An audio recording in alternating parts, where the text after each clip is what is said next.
2026 বিশ্বকাপের গ্রুপ পর্বেই মুখোমুখি হতে যাচ্ছে ব্রাজিল ন্যাশনাল ফুটবল টিম এবং Morocco national football team. Bangladesh সময় আগামী 14 জুন 2026 ভোর 4টায় হবে এই হাই ভোল্টেজ ম্যাচ। কার্লো অ্যাঞ্চেলোটি যে স্কোয়াড ঘোষণা করেছেন সেই দল ধরেই দেখে নেওয়া যাক মরক্কোর বিপক্ষে ব্রাজিলের সম্ভাব্য একাদশ। সবচেয়ে বড় খবর, আবারও ব্রাজিল দলে ফিরেছেন নেইমার। একাই প্রতিপক্ষের ডিফেন্স লাইন তছনছ করে দেওয়ার ক্ষমতা রাখেন তিনি। তার ড্রিবলিং আর প্লেমেকিং এখনও বিশ্বসেরা। ব্রাজিলের সম্ভাব্য একাদশ 4-3-3। গোলকিপার অ্যালিসন বেকার, কঠিন মুহূর্তে ব্রাজিলের সবচেয়ে বড় ভরসা। অবিশ্বাস্য সেভ দিয়ে ম্যাচ ঘুরিয়ে দেওয়ার ক্ষমতা আছে তার।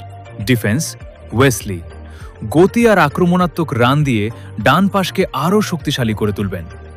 মার্কিনিয়স, অভিজ্ঞ এই ডিফেন্ডার ডিফেন্সের আসল নেতা। চাপের মুহূর্তেও ঠান্ডা মাথায় খেলেন তিনি।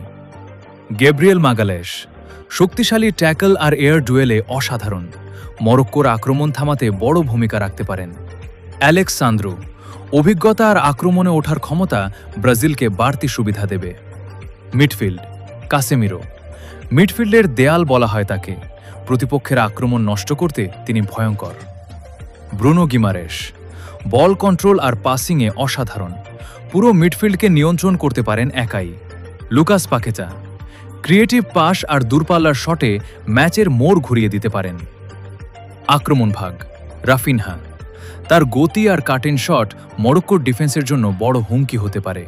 নেইমার, এক মুহূর্তেই ম্যাচ বদলে দেওয়ার ক্ষমতা আছে তার। ফ্রিকিক, ড্রিবলিং, ফিনিশিং সব দিক থেকেই তিনি ভয়ঙ্কর। ভিনিসিয়াস জুনিয়র, তার স্পিড থামানো প্রায় অসম্ভব। 1-on-1-এ গেলে যে কোনো ডিফেন্ডারকে হারিয়ে দিতে পারেন। তবে মরক্কোকেও হালকাভাবে নেওয়ার সুযোগ নেই, কারণ তাদের দলে আছে আক্রাফ হাকিমি ও সোফিয়ান আমরাবাতের মতো বিশ্বমানের তারকা। বিশেষ করে কাউন্টার অ্যাটাকে তারা হতে পারে ভয়ঙ্কর। তোমার মতে এই ম্যাচে কে জিতবে, ব্রাজিল নাকি মরক্কো? কমেন্টে জানাও।